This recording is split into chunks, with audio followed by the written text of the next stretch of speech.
சொத்து வரி மீண்டும் உயர்த்தி அமலுக்கு வந்துள்ளதாக வெளியான தகவல் முற்றிலும் உண்மை இல்லை என்று தமிழ்நாடு அரசு தரப்பில் அறிக்கை ஒன்று வெளியாகியிருக்கிறது. இது பற்றிய மேலும் விவரங்களை தருகிறார் நமது செய்தியாளர் கண்ணன். கண்ணன், இது தொடர்பான முழு விவரம்.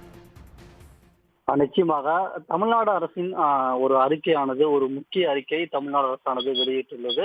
அதன்படி நகர்ப்புற உள்ளாட்சி அமைப்புகளில் மீண்டும் 6% சொத்து வரி உயர்வு உயர்த்தப்பட்டுள்ளது வெளியான செய்தியானது முற்றிலும் உண்மைக்கு புறம்பானது என்று தமிழ்நாடு அரசின் நகராட்சி நிர்வாகம் மற்றும் குடிநீர் வழங்கல் துறை முதன்மை செயலாளர் அந்த அறிக்கையை வெளியிட்டுள்ளார். அந்த அறிக்கையில் அவர் கூறியிருப்பதாவது, மிகவும் முக்கியமாக ஒன்றிய அரசின் 15வது நிதிக்குழு நிபந்தனையின்படி ஒவ்வொரு நகர்ப்புற உள்ளாட்சி அமைப்பும் மொத்த உள்நாட்டு உற்பத்தி வளர்ச்சியின் சதவீதத்தை ஒப்பிடுகையில் சராசரியாக 11.5% சொத்து வரி வருவாயை உயர்த்தினால் மட்டுமே உள்ளாட்சி அமைப்புகளுக்கு 15வது நிதிக்குழு மானியம் வழங்கப்படும் என்று ஒன்றிய அரசு தெரிவித்துள்ளார். இந்த நிபந்தனை கருத்தில் கொண்டு 2024ஆம் ஆண்டு அக்டோபர் மாதம் சொத்து வரி உயர்த்துவது தொடர்பான அரசாணை பிறப்பிக்கப்பட்டு 6% சொத்து வரி உயர்த்தப்பட்டதாக தெரிவித்துள்ளார்.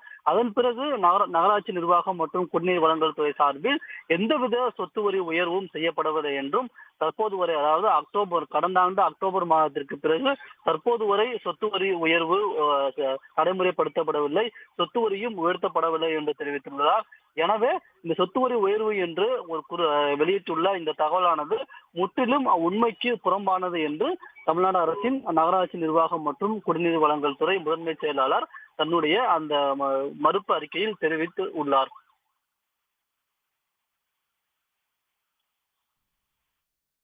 விவரங்களுக்கு நன்றி கண்ணன்.